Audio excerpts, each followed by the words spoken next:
Assalamualaikum warahmatullahi wabarakatuh. Yang terhormat, Bapak Ali Nurofik selaku dosen pengampu mata kuliah Qawaid Fiqhiyah. Perkenalkan, nama saya Ardika Lelasari dengan NIM 22402109 dari kelas Perbankan Syariah 2C. Di sini, saya akan mempresentasikan materi Qawaid Fiqhiyah dari bab 7 sampai bab 12. Baik, langsung saja saya akan menyampaikan materinya. Materi bab 7, Al-Ijtihadu la yunkadlu bi al-ijtihad.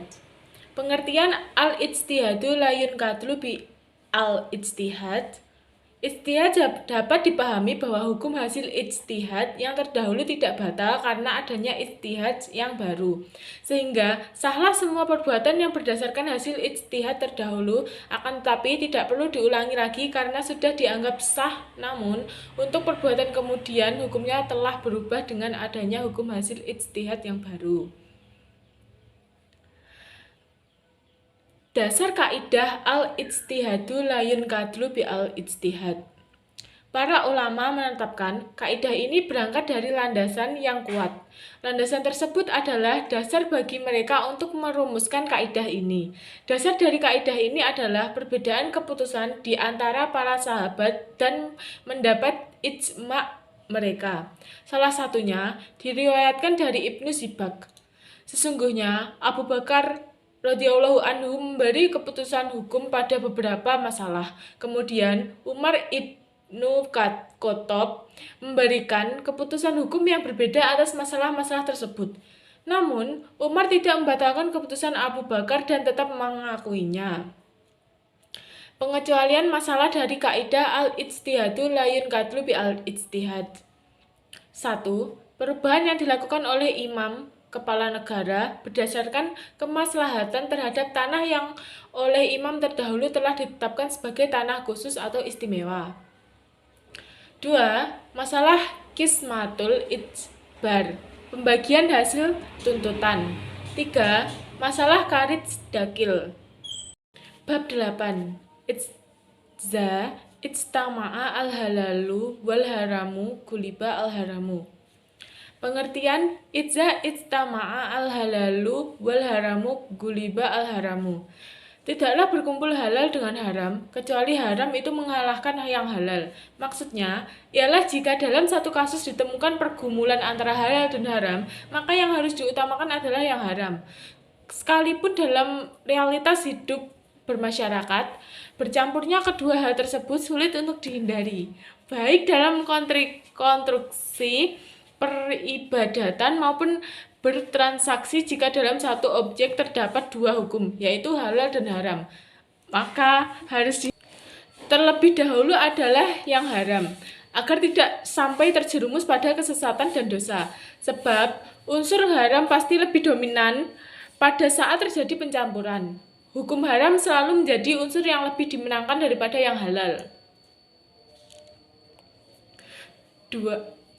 Landasan ijtama'a al-halalu wal haramu guliba al-haramu. Hadis ini menegaskan bahwa pada saat halal dan haram berkumpul, maka yang lebih dominan adalah haram. Maka dari itu, hukum haram harus lebih diutamakan daripada yang halal, sebagaimana yang telah disepakati jumhur ulama.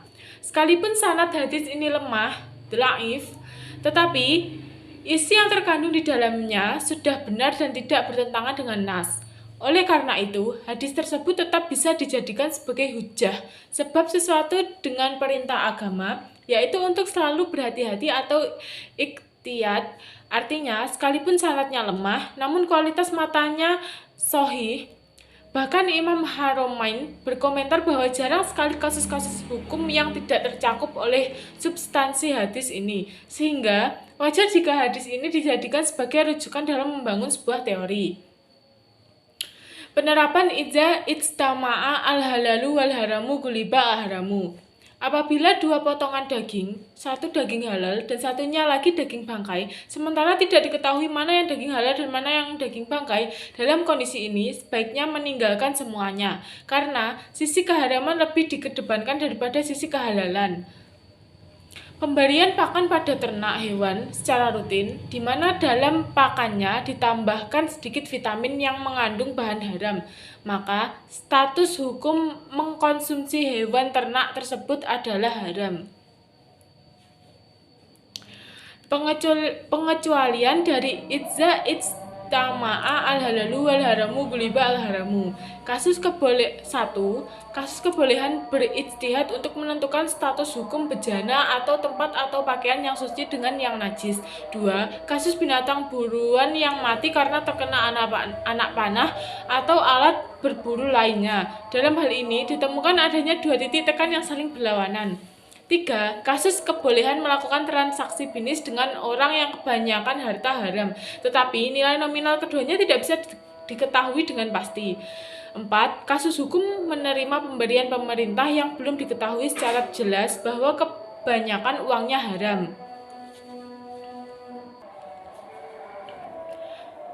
Bab 9. Al-itsaru bil qurabi makruhun. Makna kaidah al-itsaru bil qurabi makruhun. Kata al-itsar berarti sikap mendahulukan kepentingan orang lain daripada dirinya sendiri. Namun, mendahulukan orang lain dalam perkara ibadah adalah sesuatu yang makruh atau tidak dianjurkan, karena masing-masing orang diperintahkan untuk mengagungkan Allah Ta'ala. Jadi, kita tidak boleh untuk mendahulukan orang lain atas diri kita dalam perkara ibadah. Dasar hukum al-itsaru bil qurabi makruhun. Dasar kaidah makruh. Mendahulukan orang lain dalam konteks ibadah adalah hadis Rasulullah Shallallahu Alaihi Wasallam.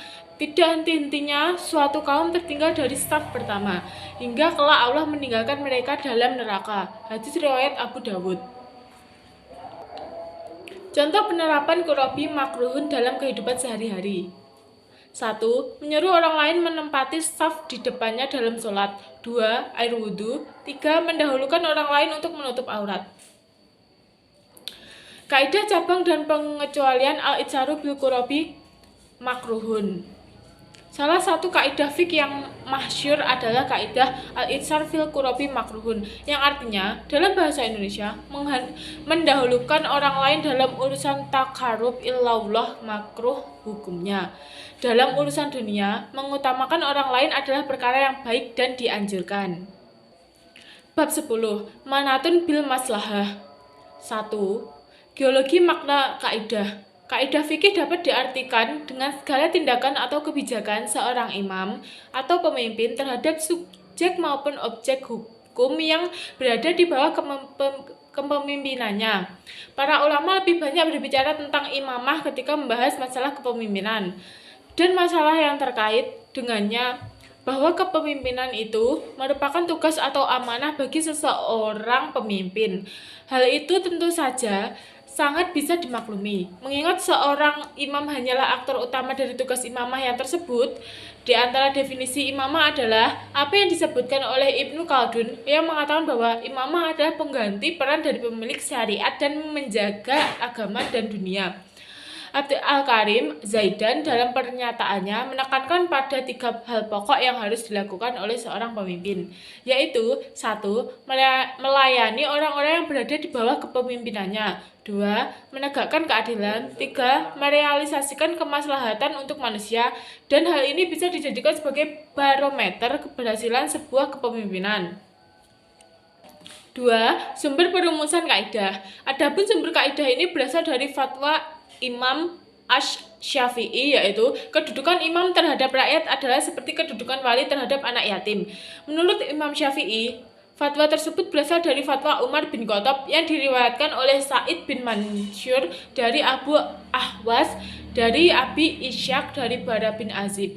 Kaidah ini bisa diartikan bahwa keputusan seorang pemimpin suatu pemerintahan haruslah selalu berorientasikan kepada kebaikan masyarakat, karena seorang pemimpin merupakan orang yang memiliki kekuasaan terhadap yang dipimpinnya. Salah satu bentuk kekuasaan yang diperoleh oleh seorang pemimpin adalah memutuskan suatu perkara atau menentukan sebuah kebijakan. Jika kita berpegang kepada kaidah di atas, maka apa yang diputuskan oleh seorang pemimpin atau kebijakan apa yang akan diambil haruslah memiliki orientasi yang baik. yang membawa kemaslahatan kepada yang dipimpinnya. Prinsip kemaslahatan dalam produk. Perundang-undangan negara, prinsip kemaslahatan harus ada dalam sebuah produk perundang-undangan yang dirumuskan oleh pemerintah. Oleh karena kemaslahatan manusia merupakan hak asasi yang harus diwujudkan dalam kehidupan setiap masyarakat. Prinsip kemaslahatan ini dapat ditemukan di dalam Al-Quran maupun dalam sejarah Islam.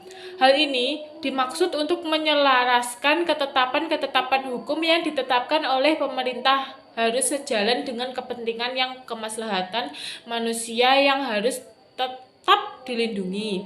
Sebagai sebuah teori hukum Islam, maka kaidah ini senantiasa memperhatikan berbagai kemaslahatan masyarakat.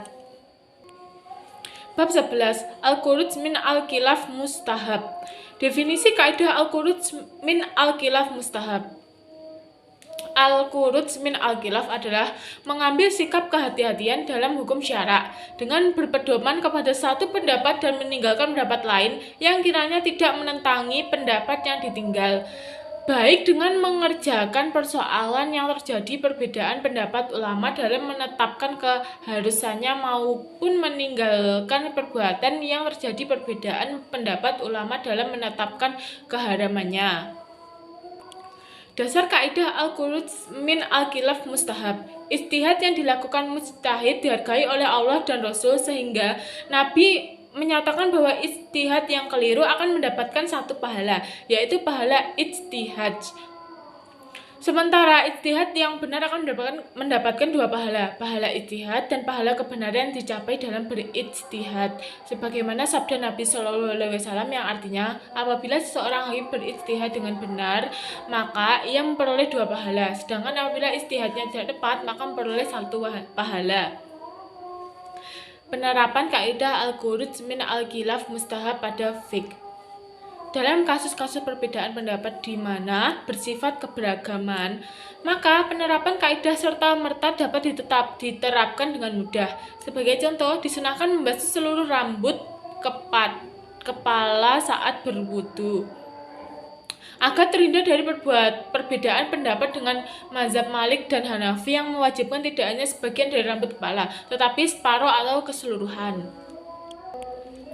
Pengecualian kaidah al-khuruj min al-khilaf mustahab. Masalah yang terkecualikan dari kaidah al-khuruj min al-khilaf sebagai berikut.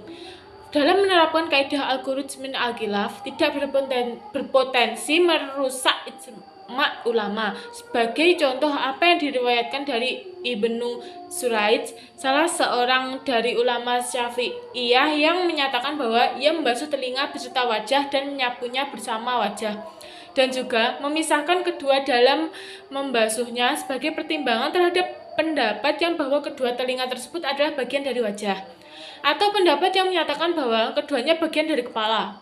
Hal ini terjebak ke dalam pertentangan dengan ijma', di mana tidak ada seorang pun yang menyatakannya. Bab 12. Al-Mu'tadi afdalu minal khosiri. Definisi kaidah al-mu'tadi afdalu minal khosiri. Amal yang memiliki manfaat umum lebih utama daripada amal yang manfaatnya hanya terbatas mengacu pada tindakan atau kegiatan yang memberikan manfaat yang lebih luas dan lebih banyak bagi masyarakat atau orang lain secara keseluruhan. Artinya, tindakan atau kegiatan yang memberikan manfaat yang lebih besar kepada masyarakat atau banyak orang akan lebih dihargai daripada tindakan atau kegiatan yang hanya memberikan manfaat pada sekelompok kecil. Penerapan kaidah tersebut dalam contoh sehari-hari.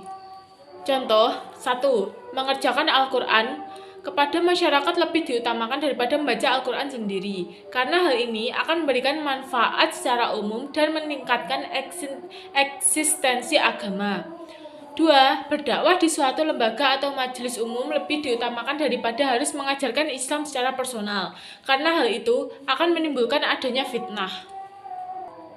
Pengecualian kaidah al-mu'tadi afdalu minal khosiri. Ada beberapa pengecualian di mana amal yang manfaatnya terbatas dapat dianggap lebih penting atau lebih utama. Beberapa pengecualian yang mungkin termasuk: 1. Keadaan darurat dalam situasi darurat atau bencana. 2. ketidakadilan. Dalam situasi di mana ada ketidakadilan yang harus diperbaiki. 3. Keselamatan. Dalam situasi yang melibatkan resiko keselamatan. Oke. Baik, sekian presentasi yang dapat saya sampaikan. Bila ada salah kata, saya mohon maaf. Wassalamualaikum warahmatullahi wabarakatuh.